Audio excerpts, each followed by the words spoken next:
হাবিবুর রহমান, হাবিব, আপনার কাছ থেকে জানতে চাই এই চট্টগ্রামের সংঘর্ষের বিষয় এবং শিবিরের যে অভিযোগ, এখন পর্যন্ত শিবির বলছে যে ছাত্রদল তাদের উপরে প্রথমে হামলা চালিয়েছে এবং তিনি বলছিলেন পারস্পরিক সহাবস্থান যেটি ছিল সেটি এটি নষ্ট করবে। গুপ্ত বলেছে কারা? ছাত্রদল সেখানে লিখেছে, মানে ছাত্র রাজনীতি মুক্ত ক্যাম্পাস চাই, এই ছাত্র শব্দটি পরিবর্তন করে ছাত্রদল লিখেছে গুপ্ত রাজনীতি মুক্ত ক্যাম্পাস চাই। তাহলে আক্রমণটা কে করবে? আক্রমণটা তো সেই করবে এই গুপ্তটা যা লাগবে, যে মনে করছে যে আমাকে গুপ্ত বলা হয়েছে, সেই তো আক্রমণটা। ছাত্রদল গুপ্ত লিখলেও আবার ছাত্রদল আক্রমণও করবে, এটা কি হয়? এটা দিয়ে প্রমাণ হয় যে এখানে মিথ্যাচার একটা হচ্ছে। গুপ্ত লেখার কারণেই তারা ক্ষিপ্ত হয়েছে, আর ক্ষিপ্ত হওয়ার কারণেই তারা আক্রমণ করে, এই তো পরিষ্কার। এবং এটা বাংলাদেশের রাজনীতি, আমি তো এই যে বলে ক্যাম্পাসে রাজনীতি চলবে না। আরে বাংলাদেশটা সৃষ্টিই তো হচ্ছে ছাত্র রাজনীতি। ছাত্র রাজনীতি না থাকতো তো 52 সালে ভাষা আন্দোলন সফল হতো। ছাত্র না হলে আপনার 54 সালে যুক্তফ্রন্ট বাদই দিলাম, 62 সালে ছাত্র আন্দোলন হয়েছে, 69 ছাত্র গণ অভ্যুত্থান হয়েছে। জন্ম দিল যে রাজনীতি, ক্যাম্পাসে বিশ্ববিদ্যালয়ের ছাত্র রাজনীতি, সেই ছাত্র রাজনীতি বন্ধ করতে চান কেন? আপনি সুষ্ঠু ধারায় করতে বলতে পারেন। এই যে ক্যাম্পাস ছাত্রদের নাই, সাদিককে আমাকে বক্তৃতা করে না বাইরে গিয়ে, ওকে ঢাকা বিশ্ববিদ্যালয়ের মধ্যে সীমাবদ্ধ ছিল। তাহলে এখানে যদি এনসিপির সাথে যে সমস্ত ছেলেরা আছে তারা একটা প্যানেল দিয়েছিল না, ছাত্র শক্তি, তারপরে বিনিয়ামিন একটা ক্যান্ডিডেট ছিল না, এরা জিতে তো আমার কোনো আপত্তি ছিল না। আচ্ছা, পরে এরা তো মাঠের থেকে রাজনীতি করুক না করে এরা একটা ছিল, এরা তো প্যানেল দিয়েছিল, ওদের তো ভোট দিল না। ভোট দিল কাদেরকে? যারা ক্যাম্পাসে এই বৈষম্যবিরোধী আন্দোলনের সময় দলের নামে পরিচয় দিয়ে কিন্তু মাঠে ছিল না, তারা গুপ্ত ছিল, সেটার কোনো উপায় নেই। সাদিক কায়ুমবাস, জেস, তারা ছাত্রলীগের সাথে মিছিল করেছে, অসংখ্য মিছিলের ছবি আছে। হেলমেট পরে তারা ছাত্রলীগ সেজে তখন তারা বিভিন্ন জায়গায় ওই যে বাস ভাড়া বৃদ্ধি, তারপর বেতন বৃদ্ধি, নিরাপদ সড়ক, সেগুলো আক্রমণ করছে তারা। যেই পরিবর্তন হয়ে গেল, তারা বললো যে আমি ছাত্র শিবিরের প্রেসিডেন্ট, বিশ্ববিদ্যালয় শাখার বললো আমি ছাত্র শিবিরের সেক্রেটারি। ওই যে যাদের সাথে করে তারা সব ওইদিকে চলে গেল।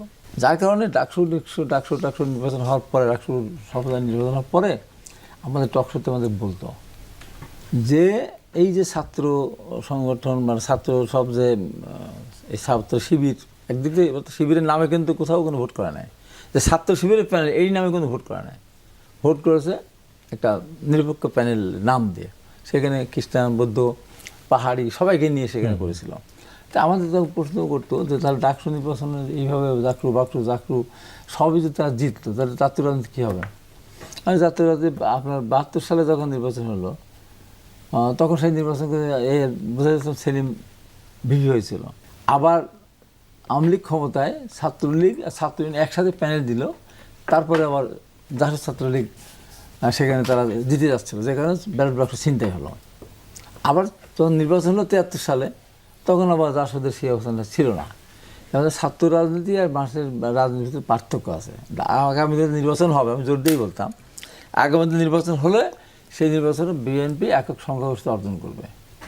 আজকে আপনার একটা, যদি বিএনপির বেঈমান বিশ্বাসঘাতক মির্জাফররা বিএনপির নেতা তারা স্বতন্ত্র প্রার্থী না হতো, এবং অনেক জায়গায় স্বতন্ত্র প্রার্থী না হলেও ওই সমস্ত এক্স এমপিটিভি তারা মনোনয়ন চেয়েছিল, পায় নাই, তারা ভিতরে জামাতের কাছে টাকা খেয়ে তারা ভোট দিয়েছে বিএনপি প্রার্থীকে হারানোর জন্য। এবং যারা স্বতন্ত্র নির্বাচন করেছে, আমার ওখানে যেমন স্বতন্ত্র নির্বাচন করার পরেও ইলেকশনের একদিন আগে তারা জামাতের কাছে টাকা খেয়ে তারা নিজেরা ভোটটা ঠিক মতো নিল না, তাহলে আমিও জিতে যেতাম, আমার পাবনা 3-এ জিতে যেত। তাহলে এই যে সমস্ত বিশ্ববিদ্যালয় জিতলো, ওই ভোট তাদের না, কিন্তু ওই ভোটের ধোঁকাবাজির মধ্য দিয়ে একটা ভোট নিয়ে তারা এই সমস্ত ছাত্র সংগঠনগুলো জিতে গেল। কিন্তু জাতীয় রাজনীতিকে নির্বাচনে গিয়ে 20-22টা আসন পেত না। যদি 70টা আমার স্বতন্ত্র প্রার্থী না থাকতো আর বিশ্বাসঘাতকরা যদি দলের বিরুদ্ধে কাজ না করতো, তাহলে কী হতো? আজকে জিনিসটা খুব পরিষ্কার। রাজনীতি এনসিপি রাজনীতি করতেছে, তার রাজনীতি তারা করতেছে। এরা যদি অন্য দলের ভিতরে গিয়ে যদি তারা থেকে থাকে, একটা সময় সুবিধার সময় বললো যে না আমি এনসিপি করি বা আমি আমার ছাত্র সংগঠন এটা করি, তাহলে তো হবে না। কিন্তু তাদের রাজনীতিটাই ওইটা, সবসময় কোনো কিছুর ভিতর থেকে লুকিয়ে থেকে তারা এই কাজটা করতে। মানে গতকাল প্রধানমন্ত্রী এরকমের একটা অভিযোগ করেছেন, গুপ্তরা বিভ্রান্তি ছড়াচ্ছে। এখনো কি সেই গুপ্ত রাজনীতি আছে? মানে এখন কেন দরকার? তারা তো আপনারা যাদের বিরুদ্ধে আসলে অভিযোগ করছেন তাদের কেন দরকার? গুপ্ত না থাকলে ছিল তো গুপ্ত একদম। এর ভিতরে ধরেন আমরা এটা সত্যি মতে যাই না, শুনলাম যে পাকিস্তান হলে বাইতুল মোকাররমের খতিব ধরা পড়লো, জানা গেল সে হিন্দু ছিল, দীর্ঘদিন ধরে সে ই করে আসছে, ইমামতি করে আসছে বাইতুল মোকাররম। এখন ওই সময় এখন সত্য মিথ্যা পাকিস্তানে হয়তো বলার জন্য বলছে। এখন তো বিএনপির মধ্যে অন্য সংগঠনের মধ্যে যে তারা ঢুকে নেই তাতে কোনো প্রভাব না, তারা তখন ঢুকে এক জায়গায়। শোন, এটা কত বড় খারাপ জিনিস। আমি যে রাজনীতি করি, ধরেন আমি ছাত্র শিবির করি, আমি ছাত্রলীগের মিছিলে স্লোগান দিই, সকাল বিকাল শিবির ধরো, ধরে ধরে নাস্তা করো, শিবিরের রাস্তা না বাংলাদেশে রাখবো না। আমি উচ্চারণ করতেছি আমি শিবির করি, আমি ছাত্রলীগের মিছিলে গিয়ে আমি করতেছি, এর চেয়ে অনৈতিক কিছু আছে? এই কাজটা তারা করেছে। কালকে আমার একটা টকশো ছিল, আমি বলতেছিলাম একজন যে কথার কিন্তু ইয়ে আছে, আল্লাহ পাক কিন্তু কথার ব্যাপারটা কিন্তু ছাড় দেবেন না। তার মানে যে আপনারা যে বললেন যে জামাতে ভোট দিলে বেহেশতে যাওয়া যাবে, আল্লাহ দায়িত্ব নিয়েছে জামাতকে ভোট দেওয়ার জন্য, যে সূর্য আপনাদের কথা মতো দাঁড়িয়ে থাকবে, তো এগুলি কী কথা? তখন উত্তর দিতে পারে না। আমাকে স্বচ্ছ রাজনীতি করতে হবে। অনেক কষ্ট করে এত বছর পরে আমরা একটা গণতান্ত্রিক পরিবেশ ফিরে পেয়েছি, নির্বাচন হচ্ছে, নির্বাচনে যেটি হোক না হোক তারপরে একটা অনেক দিন পরে একটা ভালো নির্বাচন। আমার ওখানে একটা পজিশনে আমাকে ঠকিয়ে দিয়েছে, সেটা আলাদা কথা, সেটি ভিন্ন মাপকাঠির হিসেবে তো মানুষ ভোট দিতে পেরেছে। জি, জি, আপনার কাছে আলোচনা আবারও ফিরছি। তাহসিন রিয়াজ, একটু আপনার কাছে ভিন্ন আরেকটি প্রসঙ্গে, সংসদের প্রসঙ্গে যেতে চাই। এমপি হলে এমনিতে অনেক সুযোগ সুবিধা পাবো, তাই কথা দিচ্ছি এমপি হলে আমি ট্যাক্স ফ্রি গাড়ি কিনবো না, আমার পরিবারের কাউকেও কিনতে দেবো না। এটা ভোটের আগে একজন সংসদ সদস্যের বক্তব্য, ভোটের পরে আজকে তার বক্তব্য। উপজেলায় বসার জায়গা করে দেওয়ার জন্য ধন্যবাদ সরকারি দলকে। এবার একটা গাড়ি হলে ভালো হতো, ভাড়া করে চলতে হয়, যেটা লজ্জার। নিশ্চয়ই আপনি বক্তব্যটি শুনেছেন। হাসনাত আবদুল্লাহ সংসদ সদস্য, তিনি এই দাবিটি করেছেন গাড়ি। ট্যাক্স ফ্রি গাড়ি দিলে এমপি নিজের পয়সায় কিনতেন, তিনি যে গাড়িটি চাইছেন সেটি তো পুরো সরকারি কোষাগার থেকে, মানে সেটি আরও বেশি সুবিধা চাওয়া হয়ে গেল। আন্তরিকভাবে ধন্যবাদ জানাচ্ছি। দেখেন, একটা হচ্ছে সুবিধা, আরেকটা হচ্ছে অনৈতিক সুবিধা। একটা হচ্ছে মানে তার জন্য অ্যালোকেটেড, তার জন্য এটা বরাদ্দ, আর আরেকটা হচ্ছে বরাদ্দর বাইরে গিয়ে, যেমন এই যে আমরা এখন যেটা দেখি যে এসালমকে খাল কেটে কুমির আনার মতন করে নিয়ে আসা, এরপর হচ্ছে বিভিন্ন ধরনের অধ্যাদেশকে হচ্ছে বাতিল করে দেওয়া, যেগুলো একেবারে বাহিরের গণ্ডি থেকে মানে প্লে করার মতন যে জায়গাটা আর কি। দুই রকম জিনিস। হাসনাত আবদুল্লাহ তার নির্বাচনের আগে এই ধরনের একটা মন্তব্য করেছেন।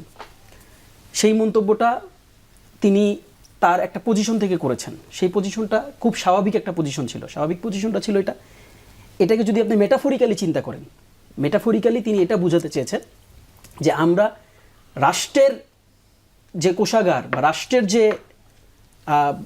যেই বিশাল যে দায়িত্বের জায়গাটা, এই দায়িত্বের জায়গাটাকে তারা একেবারে নৈতিকভাবে ট্রিট করতে চায়। এখন আমি যদি আপনাকে একটু বলি যে তিনি এখন যে গাড়িটা চেয়েছেন, বক্তব্যটা ক্ষুদ্রাংশ এখানে এসেছে। হ্যাঁ, আমি পুরোটা বললে অনেক সময় লাগবে, পুরোটা কোনো সমস্যা নেই। মৌলিক জায়গাটা তো চেঞ্জ করিনি, না চেঞ্জ করেন ডেফিনেটলি। আমি বলছি যে একটা কাট পিস এসেছে, কিন্তু আপনি খেয়াল করে দেখেন, বাস্তবতাটা খেয়াল করে দেখেন। সে যেই বরাদ্দটা চেয়েছে, যেই ইয়াটা চেয়েছে, যেই গাড়ির কথাটা বলেছে, সেই গাড়ির কথাটা কি সে এককভাবে তার জন্য বলেছে? না, সবার জন্য বলেছে, ফার্স্ট পয়েন্ট। কিন্তু দেখেন, আইসোলেটেড যখন আমরা করছি, তখন কিন্তু তার বক্তব্যের সাথে এই বক্তব্যটাকে আমরা জুড়ে করছি। সবার জন্য বলেছেন। এবং এই বক্তব্যটা দিতে গিয়ে তিনি এই কথাটা কিন্তু বলছেন যে দেখেন, আমাদেরকে তো জনগণের কাছে যেতে হচ্ছে এখন, বারে বারে বিভিন্ন জায়গায় বিভিন্ন মানুষের কাছে আমার কমিউনিকেট করতে হচ্ছে। শুধু তাই না, একজন সংসদ সদস্যের যে কার্যপরিধি, এই এরিয়াটা ভাস্ট। মানে ইটস নট অনলি দ্যাট যে তাকে তার যে উপজেলাগুলো, তার আন্ডারে যে উপজেলাগুলো, শুধু সেই ডোরগুলোই তাকে নক করতে হচ্ছে। কখনো তাকে হয়তো সড়ক মন্ত্রণালয়ে যেতে হচ্ছে, কখনো তাকে হয়তো পররাষ্ট্র মন্ত্রণালয়ে যেতে হচ্ছে, বিভিন্ন মন্ত্রণালয়ের অভ্যন্তরীণ কার্যক্রম তাকে বাস্তবায়ন করতে। তিনি কি আগে ভাবছিলেন যে কোথাও যেতে হবে না, এরকম ভাবছিলেন ভোটের আগে? আমি সেটা বলেছি, আপনি ওই বক্তব্যটাকে আপনাকে একটু মেটাফরিক্যালি চিন্তা করতে হবে। এটা একটা রূপক অর্থের ব্যবহার, যে দেখেন আমরা যেভাবে করে আমরা দেখি যে রাষ্ট্রীয় কোষাগারকে লুণ্ঠিত হইতে দেখি, আমরা রাষ্ট্রীয় কোষাগারকে ব্যক্তিগত কোষাগার হিসেবে আমরা ব্যবহৃত দেখি। সেই রূপক অর্থে তিনি একটা মেটাফরিক একটা জায়গা থেকে আগের বক্তব্যটি আমি পুরোটা শুনেছি, সেখানে তিনি ওই অর্থে যে এমপিরা অনিয়ম করেন ট্যাক্স ফ্রির নামে, সেইটিকে তিনি বোঝাচ্ছেন যে এক্স্যাক্টলি আমি সেটাই বুঝিয়েছি। এবং দেখেন, আরেকটা খুবই ক্লিয়ার একটা জায়গা আপনি দেখেন, সেটা হচ্ছে যে এই চাহিদাটাও তিনি কিন্তু ক্ল্যারিফাইড ওয়েতে তিনি এই ন্যারেশনটা ওইখানে দিয়েছেন যে এই চাহিদাটাও জনগণের কাছে পৌঁছানোর জন্য। আজ পর্যন্ত যত এমপিরা নিয়েছেন তারা সবাই জনগণের জন্য নিয়েছেন, কোনো সমস্যা নাই, ইটস ওকে, তারা, আমরা তো কাউকে বলতেছি না যে যে আপনি গাড়ি নিয়েছেন আপনি অনৈতিক কাজ করছেন, আমরা সেটা বলতেছি না, কিন্তু এই গাড়ির নামে, এই ট্যাক্স ফ্রি গাড়ির নামে আমরা এটাও তো দেখছি যে কিভাবে করে মেয়ের জন্য একটা, ছেলের জন্য একটা, চাচাতো ভাইয়ের নামে একটা, মামাতো ভাইয়ের নামে একটা, কিভাবে করে এই সরকারি কোষাগার থেকে বিভিন্ন সময় রাষ্ট্রীয় গাড়িগুলোকে আমরা তার ব্যক্তিগত স্বার্থে ব্যবহার হতে দেখছি। কাজে দেখেন আমার কাছে মনে হয় যে দুইটা গাড়িতে এমপি নিজের টাকায় কিনতে হচ্ছে, সেটি তো সরকার দেয় না, সরকার কেবল ট্যাক্সটা পায়। নিজের টাকায় কিনতে হচ্ছে, নিজের টাকায় কিনতে হচ্ছে, কোনো সমস্যা নেই। এখনো তো আমি সমস্যা দেখছি না, এখনো আমি সমস্যা দেখছি না। এটা তিনি কার কাছে পেশ করছেন? সরকারি দলের, সরকারের কাছে, It's okay, মন্ত্রীর আপনার কাছে কাছে। যদি ইনভ্যালিডেট মনে হয় আপনি এটাকে নাকচ করে দেন। এবং আমি বারবার বলছি যে এখানে দেখেন আমরা যখন এটাকে ফিগার আউট করছি, আমরা এটাকে 1-to-1 করছি, হাসনাতের স্পিচ ভার্সেস হাসনাত। কিন্তু হাসনাত নিজের জন্য তো এই কথাটা ক্লেম করে নাই, নিজের জন্য তো এককভাবে এটা বলেন না যে আমার একটা গাড়ি দিয়ে দেন আমি চলবো। এবং আমি আপনাকে একটা ছোট্ট 30 সেকেন্ড সময়ে দেখেন এই আলোচনাটা ইনফ্যাক্ট কই থেকে এসেছিল আপনার এটা মনে রাখা মানে স্মরণ থাকা দরকার। আলোচনাটার ব্যাকগ্রাউন্ডটা কি ছিল? আলোচনাটার ব্যাকগ্রাউন্ডটা ছিল যে আমরা যখন আমরা দেখি যে এমপিদের আসলে নিজের আসনে বসার ইনফ্যাক্ট জায়গা নাই, যেখানে উপজেলার মানে যে যারা স্থানীয় সরকার কার্যক্রমের সাথে যুক্ত সরকারি কর্মকর্তারা আছেন তাদেরও ইনফ্যাক্ট অফিস আছে, তাদের বসার জায়গা নেই। এটাও আমাদের একজন মানে আমাদের একজন পার্লামেন্টারিয়ানের কাছ থেকে বিরোধী দল থেকে এসেছে। কাজেই দেখেন এই যে এই পুরো আলোচনাটাকে একটা সিকোয়েন্সে আপনাকে, কিন্তু আপনি যেটিকে বলছেন যে সে তার নিজের জন্য চায়নি, সরকারি কর্মকর্তারা যারা যে বিধানটি করেছেন, তাদের নিজের গাড়ি, তাদের এই ব্যাংক লোন, তাদের এইটা সেটাও কোনো কর্মকর্তা তার ব্যক্তিগত একার জন্য করেনি, সকল কর্মকর্তার জন্য। সংসদ সদস্যরা ট্যাক্স মুক্ত গাড়ি এতদিন যেটি পেতেন সেটি কেউ তার নিজের একার জন্য করেনি, সবার জন্য নিয়েছেন। কারণ একা আইন করা যায় না, সবার জন্য করলেই সেটার ভাগ আমিও পাবো, এইভাবেই আসলে করেন বরাদ্দগুলো এভাবে। না ইটস ওকে, আমরা তো এই যে আপনি এতক্ষণ যে কথাগুলো বললেন এই কথাগুলোর সাথে তো আমাদের কোনো দ্বিমত নাই। এবং আমি এটা কি চেয়ারে যাওয়ার পরে পরিবর্তনগুলো হচ্ছে কিনা না, ইটস ওকে, মানে এই পরিবর্তনটা যদি হয়, আমি আপনাকে একটা জায়গায় নোটিস করেছি, দেখেন ধরেন এই পরিবর্তনটা হলো, ধরেন হইছে, পরিবর্তনটা কি এমন কোনো জায়গায় হয়েছে যেটা অনৈতিক কোনো পরিবর্তন? আর্থিক এই সংকটের সময় সরকারি কোষাগার থেকে আমাকে গাড়ি বরাদ্দ করাটাকে কোন দৃষ্টিতে আপনার কাছে মনে হচ্ছে যে খুব একটা স্বাভাবিক? মানে এটা কি আর্থিক সংকটের সময় চাওয়া হচ্ছে? রাষ্ট্রের যে যুদ্ধ পরিস্থিতি, এটা একটা ভুল ধারণা হচ্ছে। এই অ্যালোকেশনটা তো আজকে তৈরি হয়নি, এই অ্যালোকেশন তো ছিলই, এই বরাদ্দ তো দেওয়া বরাদ্দ না, সরকারি যেটি যদি আগেরটি ট্যাক্স মুক্ত সুবিধা যেটি সেটি বরাদ্দ। হ্যাঁ, তিনি কি ট্যাক্স মুক্তের বাইরে তিনি পরিষ্কার করেননি, তিনি বলেছেন। আপনি কিভাবে করে জেনে নিচ্ছেন যেটা তিনি ওইভাবে করে চাইছেন? না, তিনি বলেছেন আমাদের জন্য গাড়ির দরকার। তাহলে তার মানে তিনি ট্যাক্স ফ্রি গাড়ির কথাও তো বলতে পারেন, হতে পারে। কিন্তু দেখেন আমি যেই কথাটা বলছি, আমি এখানে সেটা হলে তো আমার আরো বেশি প্রশ্ন থাকবে। কোনো সমস্যা নেই, আপনার প্রশ্ন থাকাটা অস্বাভাবিক কিছু না, যেহেতু হাসনাতের এর পূর্বে একটা ডিফারেন্ট বক্তব্য ছিল, এরপরে যদি তার অবস্থান পরিবর্তন, এই প্রশ্নটা আসাটা তো অস্বাভাবিক কিছু না। এটাকে আমি খুব স্বাভাবিকভাবেই আমি প্রশ্নটাকে গ্রহণ করছি, এবং আমি আপনাকে খুব স্বাভাবিকভাবে একটা জায়গায় আমি আপনাকে উত্তরটাতে দেওয়ার চেষ্টা করছি। আমি জানি না এটা পরিষ্কার হয়েছে কিনা। দেখেন তার অবস্থানটা যদি পরিবর্তন হয়, সেই অবস্থানটা কি তাকে পরিবর্তন করে অনৈতিক কোনো দাবির দিকে নিয়ে গিয়েছে কিনা, নাকি এটা পার্লামেন্টারিয়ান সিস্টেমে তার জন্য যেটা রাষ্ট্রকেন্দ্রিক বরাদ্দ সেই জায়গাটাতে তিনি নোটিস করছেন। আমি এই জায়গাটাতে বুঝাতে চাই। এখানে আবার ভিন্ন ব্যাখ্যাও আসলে দিতে হবে যে কোনটা নৈতিক, কোন প্রেক্ষাপটে কখনকার নৈতিক, সেটি নিয়ে নিশ্চয়ই আসবে সেই আলোচনা করতে গেলে আরও আমাদের সময় লাগবে। তবে উপজেলা পরিষদে বসার জায়গা নিয়ে যেটি বলেছেন সেটি নিয়ে আমি একটু মেজবাউল আজম সদকার আপনার কাছ থেকে জানতে চাইব। সংসদ সদস্যদের জন্য এটিও বিরোধী দলের পক্ষ থেকে দাবি এসছে, সেই প্রেক্ষিতে আজকে এটি সংসদে জানানো হয়েছে যে উপজেলা পরিষদে তারা বসবেন, তাদের বসার কোনো বিধান নাই, সেজন্য সংসদ সদস্যদের কক্ষ না, কক্ষটির নাম হবে পরিদর্শন কক্ষ। সেভাবে আইন প্রণেতা এখন উপজেলা পরিষদেও বসবেন। এটি নিয়ে আপনি কিভাবে দেখছেন? কারণ আমরা দেখেছি ঐকমত্য কমিশনে স্থানীয় সরকার পরিষদকে আরও বেশি শক্তিশালী, আরও বেশি স্বাধীন করার প্রবণতা ছিল। কয়েকদিন আগে যে আইনটি সংসদে পাশ হয়েছে, আগের অধ্যাদেশটি, সেটি নিয়ে বিরোধী দল আপত্তিও জানিয়েছিল। কিন্তু আবার এখন বিরোধী দলের দাবির প্রেক্ষিতে আইন প্রণেতারা গিয়ে সেই স্থানীয় সরকারই বসবেন। সেটি আপনি কিভাবে দেখছেন সেটি জানবো। মেজবাউল আজম সওদাগর, একটু আপনার কাছ থেকে জানতে চাই, স্থানীয় পরিষদে অর্থাৎ উপজেলা পরিষদে এখন সংসদ সদস্যরা বসতে পারবেন, তবে তাদের যেহেতু বিধান নেই সেই জন্য পরিদর্শন কক্ষ নামক যেটি বলছিলাম শুরুতে, যে সেই কক্ষে তারা বসবেন। আপনি কিভাবে দেখছেন? এতে স্থানীয় সরকার আরও শক্তিশালী হবে, স্বাধীন হবে, নাকি পরাধীন হবে? আচ্ছা, ভালো একটা প্রশ্ন করেছেন। তো বিষয়টা হচ্ছে একটু একাডেমিক্যালি যদি বিষয়টা আমি বলি, যে বাংলাদেশে হচ্ছে মেম্বার অফ পার্লামেন্টের যে ফাংশন, এই ফাংশনটা একটু ব্যতিক্রম। মানে প্রকৃতপক্ষে এটা পৃথিবীর উন্নত দেশে যে সমস্ত ডেমোক্রেটিক কান্ট্রি আছে তাদের চেয়ে সম্পূর্ণ বলতে পারেন যে একটু অন্যরকম করে ফেলা হয়েছে, বলতে পারেন যে একটু বিকৃত করে ফেলা হয়েছে এরকম। অর্থাৎ কীরকম যদি ব্যাখ্যা করি বিষয়টা, সেটা হচ্ছে যে মেম্বার অফ পার্লামেন্টের কাজ হচ্ছে সংসদে আইন প্রণয়ন করা, আইন নিয়ে এবং বড় বড় কিছু ইস্যু নিয়ে পার্লামেন্টে যেগুলো ডিসিশন হয়, ডিসকাশন হয়, সেগুলোতে পার্টিসিপেট করা। এটা হচ্ছে এমপিদের মেইন কাজ। আপনি উন্নত দেশের গণতন্ত্রে কিন্তু তাই হয়, কিন্তু বাংলাদেশে সেই অবস্থাটা নেই। বাংলাদেশে এমপিদেরকে লোকাল ডেভেলপমেন্ট ওয়ার্কের সাথে আপনাকে এটাকে সংযুক্ত করে ফেলা হয়েছে। যদিও আমরা বলি যে সংবিধানের 159 বোধহয় অনুচ্ছেদ অনুযায়ী লোকাল গভর্নমেন্ট শক্তিশালী করার কথা বলা হয়েছে, তারপরে আপনার যে ডেভেলপমেন্ট ওয়ার্ক এটা সম্পূর্ণ লোকাল গভর্নমেন্ট দেখবে, কিন্তু লোকাল গভর্নমেন্টের আইনগুলোতে দেখবেন যে কোনোভাবে এটার সাথে এমপি সম্পৃক্ত হয়ে গেছে। তো এই সম্পৃক্ততা থাকার ফলে এটা তাত্ত্বিকভাবে যদিও বিষয়টা অনেকে সমালোচনা করেন, কিন্তু বাস্তব অর্থে এটা বাংলাদেশের পলিটিক্যাল কালচারের সাথে এই জিনিসটা অ্যাবজর্ব হয়ে গেছে। মানুষ এটা মেনে নিয়েছে, পার্লামেন্ট মেম্বাররাও মেনে নিয়েছে, জাতীয়ভাবে এটা একটা স্বীকৃত ব্যাপার। কেন ঐকমত্য কমিশনে এত সংস্কার শব্দগুলো কেন বলি? সেটাতে আসছি আমি, সেটাতে আসছি, হয়ে গেছে। এখন আপনি যেহেতু এটা মেনে নিয়েছেন যে পার্লামেন্ট মেম্বাররাও এলাকার ডেভেলপমেন্ট ওয়ার্ক নিয়ে তারা চিন্তা ভাবনা করবে এবং তাদেরকে সরকার থেকে বরাদ্দ দেওয়া হচ্ছে, মসজিদে, মন্দিরে, স্কুল, কলেজে বরাদ্দ তারা দিচ্ছে, তারপরে ডিও লেটার দিচ্ছে, কোথায় ব্রিজ হবে, কালভার্ট হবে, মোটামুটি প্রত্যেকটার সাথে জড়িত। তারপর লোকাল গভর্নমেন্ট আইনটাতেও পার্লামেন্টের মেম্বারের সংশ্লিষ্টতার বিষয়ে অনেকগুলো বিষয় আসা আছে। এখন এই প্রেক্ষাপটে তাহলে পার্লামেন্ট ইলেকশনটা যখন হয়, তখন একজন পার্লামেন্ট মেম্বারদেরকে এলাকার জনগণের কাছে ডেভেলপমেন্ট ওয়ার্ক বিষয়ে নানান কমিটমেন্ট দিতে হয় তাদেরকে। এই এলাকায় আমি এই করে দিব, এখানে স্কুল করে দিব, ব্রিজ করে দিব, এই করবো, সেগুলো সব বলতে হয়। বলার ফলে তিনি জনগণের সাথে একটা অ্যাটাচমেন্টে চলে আসেন যে আফটার দ্য ইলেকশন যে মানে how the parliament member will work, এটা আমাদের প্রচলিত কালচার। হ্যাঁ, এটা কালচার হয়ে গেছে। আমি শেষ করি একটু। কালচার হওয়ার ফলে জনগণের মধ্যে একটা এক্সপেকটেশন তৈরি হয়েছে। এক্সপেকটেশন তৈরি হওয়ার ফলে এখন পার্লামেন্ট মেম্বার এলাকার যে এই কাজগুলো করবে, তাকে জনগণের সাথে ইন্টারাকশন করার জন্য তার ওখানে কোনো অফিস নাই, অথচ তিনি কিন্তু নির্বাচনের মাধ্যমে দায়বদ্ধ হয়ে পড়েছেন এই জায়গাটাতে, যার ফলে তিনি দাবি করতেছেন তাকে একটা অফিস দেওয়া, যদিও আইনে এটা বলা নাই। তো এখন এখানে বসবেন।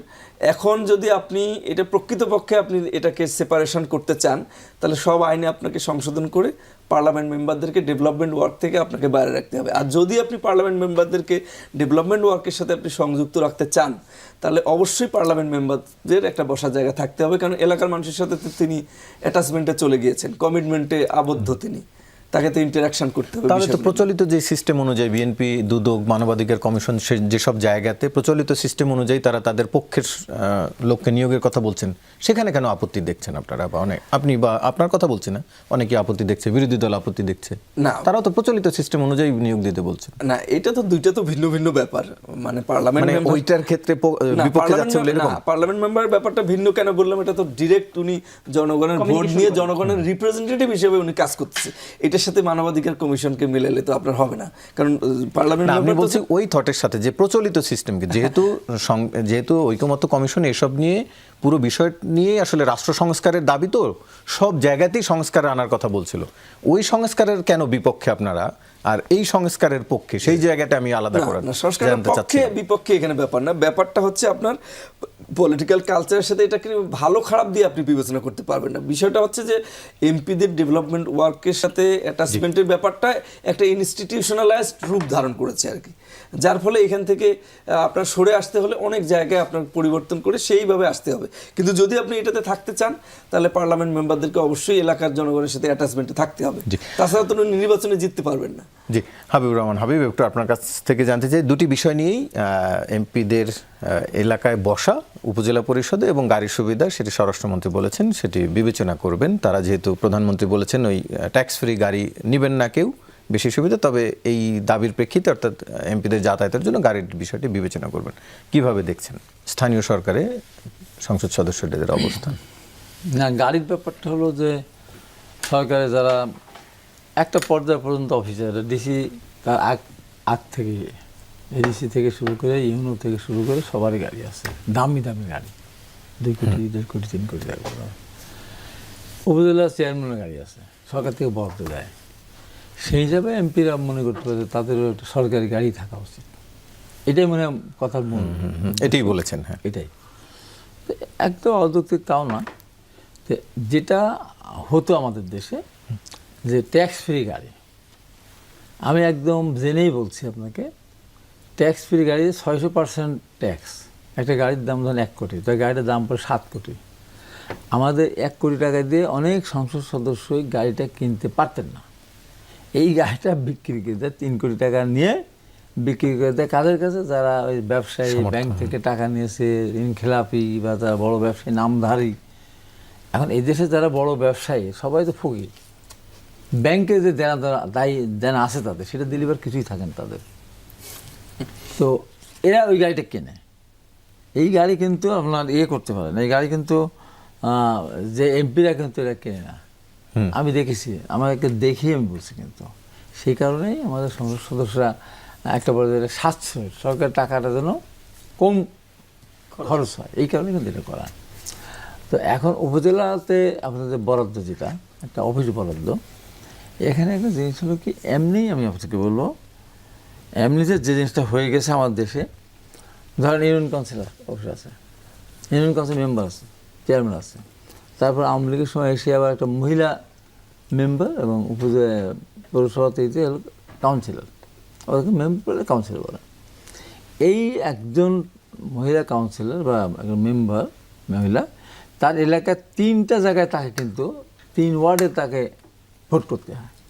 অর্থাৎ সুযোগ সুবিধা কিন্তু ওই যে মেম্বার একটা ওয়ার্ডে ভোট করলো তার সঙ্গে সে পায় না। এই একটা তাদের জন্য একটা বিড়ম্বনার একটা জিনিস আছে। পাশাপাশি আবার এই যে এখন উপজেলাতে আবার ধর উপজেলার চেয়ারম্যান আছে, একজন পুরুষ ভাইস চেয়ারম্যান আছে, আর একজন মহিলা ভাইস চেয়ারম্যান আছে। এই ভাগাভাগিতে এখানে গিয়ে আবার এদের সাথে উপজেলাতে বরাদ্দ পেতে আবার একটি হয়। এরপরে আবার এমপিরাও যদি ওখানে যা বসে, তাহলে একদিক দিয়ে বিড়ম্বনা সৃষ্টি হবে আমার দৃষ্টিতে। আমি বলবো, তা এমপিদের কাজ উনি যেটা বললেন, আমরা যেটা বুঝি যে আমরা এমপিদের কাজ হলো সংসদে আইন প্রণয়ন করা এবং মোটামুটি বড় এই সমস্ত দিকগুলি দেখাশোনা করা।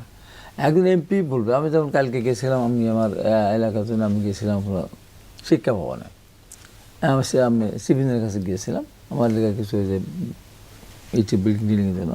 ওখানে গেলেন জামাত ইসলামের এমপি, সে গিয়ে তার এলাকায় লিস্ট করে দিয়ে আসতেছে। হ্যাঁ, বরাদ্দ এখান থেকে হবে, কাজ ওখানে বাস্তবায়ন করবে, উপজেলাতে বাস্তবায়ন করবে, তাহলে আমার ওখানে যাওয়ার দরকার পড়ে না। আমি এমপি, আমার বাড়িতে লোকজন আসবে। আবার আমি যদি বলি আমার হাসান জাবির তুহিন 3টা উপজেলা নিয়ে একটা নির্বাচনী এলাকা, 3 জায়গায় 3টা অফিস করছে, একটা মেন জায়গায় থাকে বড়টা, আর 2 জায়গায় তার একটা এমপিদের দৌড়াতে হবে জনগণের কাছে, জনগণ তো ভোট দিলই একবার। আবার এখন তো 3 থানা মিলে একটা এমপি, সে এক জায়গায় অফিস করলো, আর ওই 2 থানা তো ওইখানে আসতে হাজার না লক্ষ লক্ষ টাকা খরচ হবে ওদের। তাছে বলতো যাদের উদ্যোগেই তাদের করা উচিত এইটা। আর এখন আমি যে কথাটা বলে শেষ করতে চাই, সেটা হলো যে সব কিছুর পরে আমাদের স্বচ্ছতা থাকা দরকার। আমাদের আন্তরিকভাবেই যদি আমরা মনে করি যে আমরা দেশের সেবা করব, তাহলে জনগণ যে কাজটা করে জনগণ সুবিধা হবে সেই কাজটা আমাদের করা উচিত। এবং জনগণের পকেট থেকে টাকা যেন আমার পকেটে না যায়। যে আমি একটা উদাহরণ দিয়ে শেষ করি, আমার কিন্তু 91 সালে আমি নির্বাচনে দাঁড়িয়েছিলাম। প্রথম আমার ঘোষণা ছিল যে আমার বেতন ভাতা যা আমি পাবো, এমপি হয়ে আর মন্ত্রী হই, 1 টাকা আমার পরিবার খাবে না। আমার তো নিজস্ব একটা ইনকাম করেই তো চলছে, এটা হবে গরিব মানুষ, তারপরে মেধাবী ছাত্রছাত্রী, গরিব মানুষ, বিয়ে শাদী, এটা দেবো। আমার ঘোষণা কিন্তু এটাই ছিল। এবং এটা আমাদের প্রত্যেকের মধ্যে এই জিনিসটা থাকে, আমাদের তো সেই জিনিসটা রাখি না। আমার ওই জায়গাটা মধ্যে করতে হবে, ওটা দিতে হবে, তাহলে তো এই অবস্থা হয় না। আজকে আমরা এমপি হলেই আমাদের ব্যাপক পরিবর্তন হয়ে যাচ্ছে, ব্যাপক পরিবর্তন হয়। কারণ আমরা বিগত সরকার আমরা দেখলাম কারণ 2000, 3000, 5000% তাদের ইনকাম বেড়ে গেছে আর কি। তো এই সমস্ত কারণে কিন্তু প্রশ্ন সামনে আসে। আমি মনে করি মানুষের খেদমত যদি আমি করতে চাই, তাহলে পরে আমাকে এখানে স্যাক্রিফাইস করতেই হবে, আমাকেই মানুষের কাছে যেতে হবে। মানুষ আমার কাছে আসবে, আমার 3টা উপজেলা মিলে একটা নির্বাচনী এলাকা, সেখানে আসবে, এর চেয়ে বেটার আমার পজিশনের মোতাবেক আমাকে করতে হবে। তাহসিন রিয়াজ, একটু আপনার কাছ থেকে জানতে চাই, আজকে সংসদে হাসনাত আব্দুল্লাহ আরও একটি বিষয়, এসালমের বিষয় নিয়ে জানতে চেয়েছেন। সেটি অর্থমন্ত্রী আবার বলেছেন যে তাদের সাথে আপোষ করার কোনো সুযোগ নেই। যারা লুটেরা, বিএনপির ইতিহাসেও সেটি বলে না যে তারা কখনো ব্যাংক লুটেরাদের পক্ষে অবস্থান নিয়েছে। এখনও কি আপনাদের সন্দেহ আছে যে বিএনপি যারা ঋণ খেলাপি ছিল কিংবা ব্যাংক লুটেরা, এসালম সহ অন্যান্য যারা, তাদের পক্ষে অবস্থান করবে? কারণ অনেকদিন ধরেই আপনারা অভিযোগটি করে আসছিলেন বিএনপিদের। দেখেন, এটা আমার কাছে মনে হয় যে এই অভিযোগ শুধু এনসিপির না, কিন্তু আমি আলোচনাটাতে ঢুকবো, বাট আমি একটু এটাকে যা সাপ্লিমেন্ট করি। আপনি এই আলোচনাটা হুট করে একদিন দেখবেন যে মানে দেখছেন নিশ্চয়ই যে এই বিএনপির সাথে যুগপৎ আন্দোলন থেকে শুরু করে তার আগে পরে লম্বা সময়ের সম্পর্ক ছিল মাহমুদুর রহমান মান্না ভাইয়ের। এবং মাহমুদুর রহমান মান্না ভাই একদিন খুব আফসোস করে একটা টিভি চ্যানেলে তিনি একটা শোতে এই আলোচনাটা করতে গিয়ে তিনি বললেন যে মানে আমরা এখন মানে মান্না ভাইয়ের কথাটা ছিল এরকম যে আমরা এখন লিটারালি মানে অবাক হয়ে যাচ্ছি যে বিএনপিকে এই পয়েন্টে সে কীভাবে ডিফেন্ড করব। এস আলমের যে ইনক্লুশনের কথা বলা হচ্ছে, দেখেন আপনি নিশ্চয়ই আপনার এই কথাটা ভুলে যাবেন না, আপনি নিশ্চয়ই যে একটা সময় আমাদের বাংলাদেশে ব্যাংকিং সেক্টরের অবস্থা এরকম ছিল যে অনেকগুলো ব্যাংক লিটারালি তারল্য সংকটে পড়ে গিয়েছিল। দ্যাট মিনস তার মিনিমাম যে ডিউ মিট করার যে ক্যাপাসিটি তার গ্রাহকদের, সেই সংকটটা তৈরি হয়ে গিয়েছিল কিন্তু ব্যাংকিং খাতের। এবং বাংলাদেশে ম্যাক্সিমাম ব্যাংকে বাংলাদেশের যেগুলো বাইরের ফান্ডিংয়ে চলে না, মানে জয়েন্ট ভেঞ্চারে চলে না, এ ধরনের ব্যাংকে কিন্তু রেড লিস্ট করে তালিকা প্রকাশ করেছিল বাংলাদেশ ব্যাংক ওই সময়টাতে। মানুষ এত বড় পর্যায়ে অবস্থা তৈরি হয়েছিল যেখানে মানুষের আপনার ব্যাংকে যে তিনি তার জমানো টাকা জমা রাখবেন সেই অবস্থাটা কিন্তু তৈরি হয়েছিল। মানুষ লিটারালি ব্যাংকগুলো থেকে তার টাকা উইথড্র করে নিচ্ছিল। মানে আমি ক্রাইসিসটা একটু ব্রিফ না করলে গ্যাপ থেকে যাবে। এবং আপনি ওই সময় যে ইসলামী ব্যাংকটার কথা বলা হয়, যে ইসলামী ব্যাংকের দিকে তাকান, আজকে হাসনাত কথাটা বলেছে যে ইসলামী ব্যাংকে অলমোস্ট 90,000 কোটি টাকার একটা ঋণের কথা বলা হয় এবং এটার 80,000 কোটি টাকা একটি প্রতিষ্ঠান এস আলমের দ্বারা এটা অকুপাইড। এবং আপনি সরকার যে তালিকা প্রকাশ করেছে, আপনি দেখেছেন ঋণখেলাপিদের তালিকা, এই ঋণখেলাপিদের তালিকায় একা এস আলম প্রতিষ্ঠান হিসাবে আপনার মেজরিটি ঋণখেলাপির টাকা হচ্ছে তারা দখল করে নিয়েছে। আপনি ব্যাংক রেজুলেশন হয়েছে আপনি জানেন, সেটাকে আপনি কারেকশন করে যেই প্রস্তাবনাটা সংসদে উত্থাপিত হইল, এই প্রস্তাবনাটা তো মানুষের সাথে একটা কমপ্লিট ধোঁকাবাজির একটা প্রস্তাবনা, যে একটা খুব মিনিমাম লেভেল, একদম খুব অল্প পরিমাণ টাকা পরিশোধের মাধ্যমে তিনি আবার ব্যাংকিং কার্যক্রমে মানে তিনি ব্যাক করতে পারবেন এবং তার যে প্রতিষ্ঠানগুলো আছে এগুলোকে আপনি তার হাতে ফেরত দিবেন। আপনি নিশ্চয়ই জানেন এই যে মনসুর সাহেবকে মপ করে সরানো হলো বাংলাদেশ ব্যাংক থেকে, তার মানে আমরা এখন যদি 2 মিলাই তাহলে তো উত্তর আমরা পাচ্ছি 4। মনসুর সাহেবের রোল প্লে কি ছিল আপনি দেখেছেন নিশ্চয়ই, যে ব্যাংকে একটা রেভলিউশনারি চেঞ্জ কিন্তু হয়েছে। রেভলিউশনারি ভাই আমাকে মানার দরকার নাই, আপনি দেখেন, আপনি ডেটা দেখেন, স্ট্যাট দেখেন, যেখানে অনাস্থা ছিল কমপ্লিটলি, সেই অনাস্থা থেকে কিন্তু ফিরে এসছে। অনাস্থা থেকে ফিরে এসে মানুষের মধ্যে সেই আস্থাটা পুরো প্রতিষ্ঠিত হয়েছে মানুষ।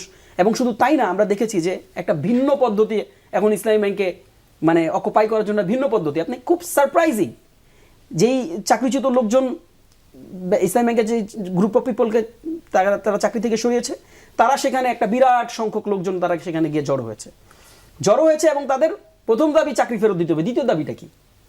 সারপ্রাইজিং। দ্বিতীয় দাবি হচ্ছে এস আলমকে এই ব্যাংকের মালিকানা হস্তান্তর করতে হবে। মানে ইজ ইট আ জোক? মানে is this a joke? So দেখেন এইভাবে করে আসলে পরিচালিত হচ্ছে পুরো বিষয়টা। কাজে হাসনাত আজকে কনসার্নটা জানিয়েছেন, আমার কাছে মনে হয় যে হাসনাতের কনসার্নটা এটা সাধারণ মানুষের কিন্তু কনসার্ন। দেখেন আমাদের এই ব্যাংকিং খাতটা তো আমার কাছে মনে হয় যে এই ব্যাংকিং খাত আমাদের সবার তো এটার জন্য পজিটিভলি ভাবা উচিত। একটা রাষ্ট্রের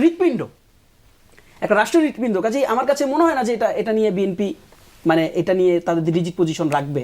এবং এটা চিহ্নিত, এবং এটা যে কোনো সোসাইটিতে আপনার ইনফ্যাক্ট আমি আপনাকে একটু সাপ্লিমেন্ট করি আর একটু, টিআইবি ইমিডিয়েটলি কিন্তু ব্রিফ করেছে এবং টিআইবি কিন্তু এটার ব্যাপারে কি বলেছে দেখেন, টিআইবির শব্দচয়ন মানে টিআইবি ক্লিয়ারলি বলেছে যে যাদের হাত দিয়ে পুরো ব্যাংকিং খাতকে আমরা ধ্বংস হইতে দেখছি তাদেরকে আপনি ফিরে নিয়ে আসছে। আমি জানি না মানে এটা কি রিজন থাকতে পারে এটা ব্যাকএন্ডে।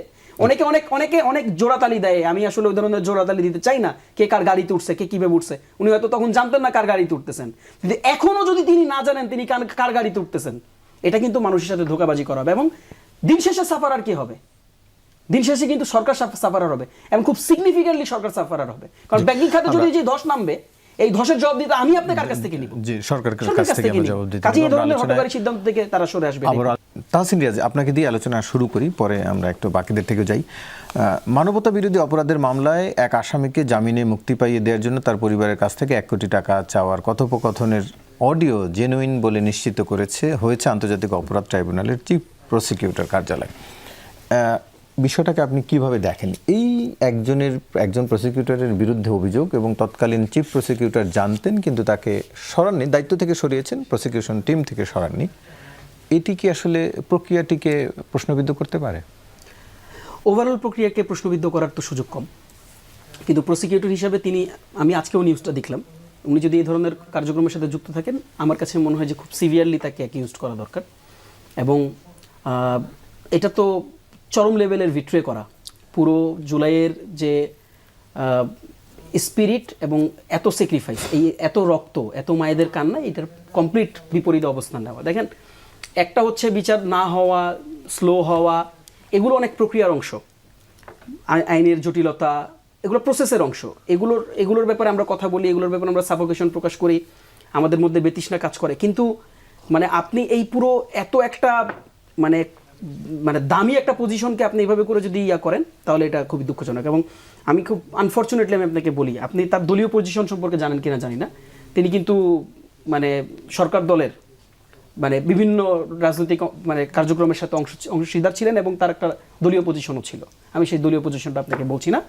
কাজেই আমার কাছে মনে হয় যে সকল কিছুর ঊর্ধ্বে উঠে, ধরেন তার যদি দলীয় পজিশন থাকে, শিক্ষক ছিলেন এতটুকু জানতাম না, তার দলীয় পজিশনও ছিল।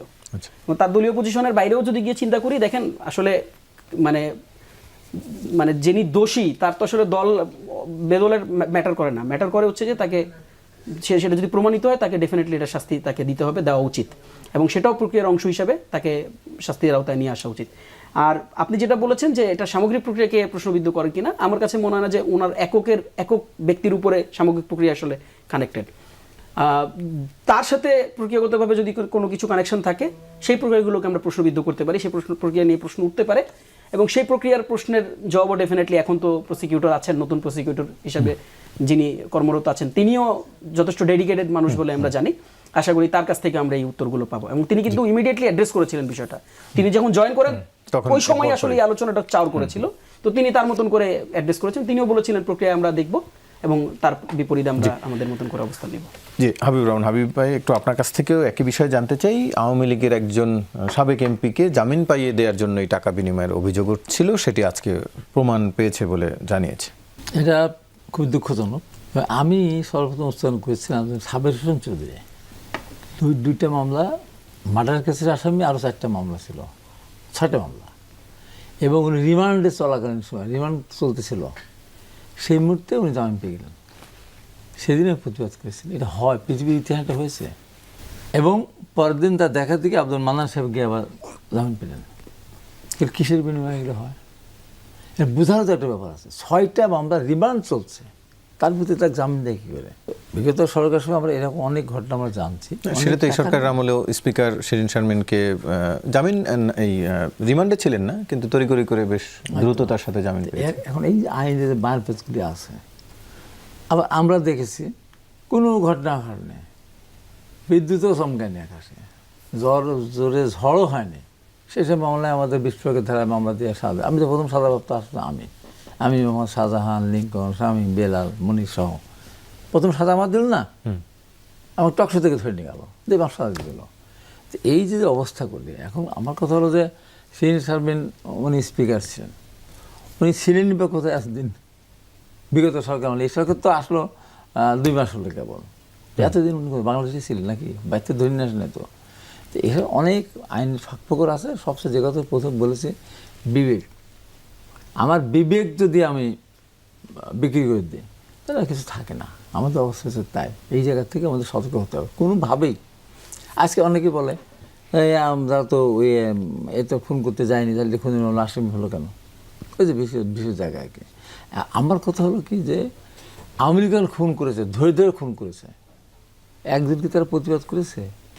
বলেছে প্রধানমন্ত্রী এই কাজটা ঠিক হচ্ছে না, ছাত্রদের উপরে এইভাবে নির্বাচন করে চালাবেন না, ওই বাচ্চা শিশু বাচ্চা ঘরের ভিতর থেকে মারা যাচ্ছে, হেলিকপ্টার দিয়ে গুলি করতেছে, এ বললেন না? বলছে? বললেন? কোনো বলেছে? বুদ্ধিজীবী বলেছে? কোন সাংবাদিক বলেছে? বড় সাংবাদিক বলেছে? ছোট সাংবাদিক বলেছে? সমস্ত বিবেক বন্দী ছিল, সব বন্ধ করা ছিল। সরকারকে সমর্থন করি, যা ইচ্ছা সরকার করুক, ওইটাকে আমার সমর্থন দেয়।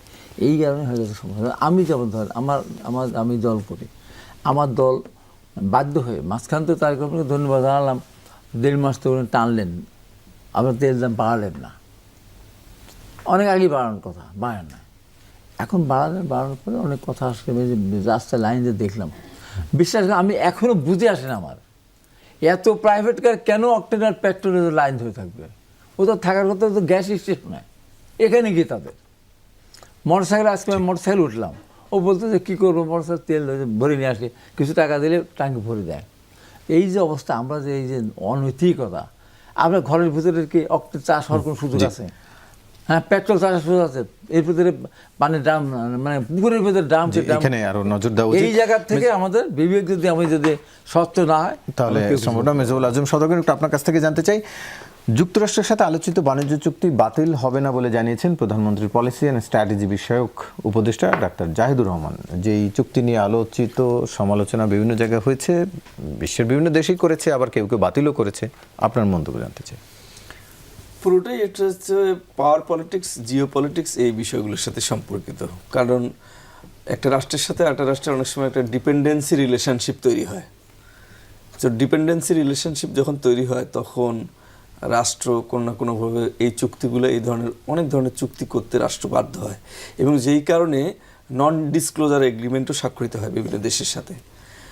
সো রাষ্ট্র তখন চিন্তা করে যে কস্ট অ্যান্ড বেনিফিটটা চিন্তা করে, এটা যদি আমি বাতিল করি তাহলে আমার এখানে কী সুবিধা হবে, যদি বাতিল না করি সেক্ষেত্রে আমার কী কী সুবিধা হবে।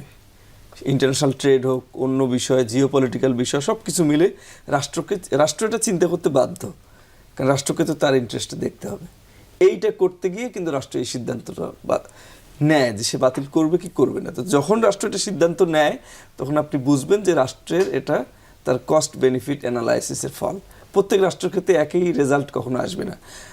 ইন্ডিয়া এক ধরনের চিন্তা করবে, মালয়েশিয়া এক ধরনের চিন্তা করবে, পাকিস্তান এক ধরনের করবে, নেপাল এক ধরনের করবে, বাংলাদেশকে যে তার মতো করে করতে হবে এটা তাই না, এমন না। বাংলাদেশ তার ইন্টারেস্ট, তার কস্ট বেনিফিট সব কিছু দেখেই বাংলাদেশকে সিদ্ধান্ত নিতে হবে। এর মধ্যে অনেক ধরনের বিষয় আসা থাকে যে রাষ্ট্র অনেক সময় জনগণের সামনেও প্রকাশ করতে পারে না নন ডিসক্লোজার এগ্রিমেন্টের কারণে।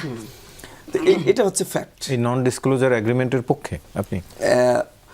নন ডিসক্লোজার এগ্রিমেন্টের পক্ষে বলতে কেউই এটা চায় না, কিন্তু এটা আন্তর্জাতিক রাজনীতির একটা বাস্তবতা। কারণ রাষ্ট্র যখন আপনাকে এই ধরনের শর্ত দেয় যে এই ধরনের একটা এগ্রিমেন্ট হবে কিন্তু তুমি এটা প্রকাশ করতে পারবে না, তখন বিভিন্ন কারণে রাষ্ট্র অনেক সময় এটা বাধ্য হয়। আমাদের বিগত সরকার ইলেকশন 3 দিন আগে এই কাজটা করে দেওয়াটা, বন্ধ এইভাবে দিয়ে দেওয়াটা, উনি তো আর আছেই 3 দিন ইলেকশনে, এড়িয়ে যেতে পারতেন।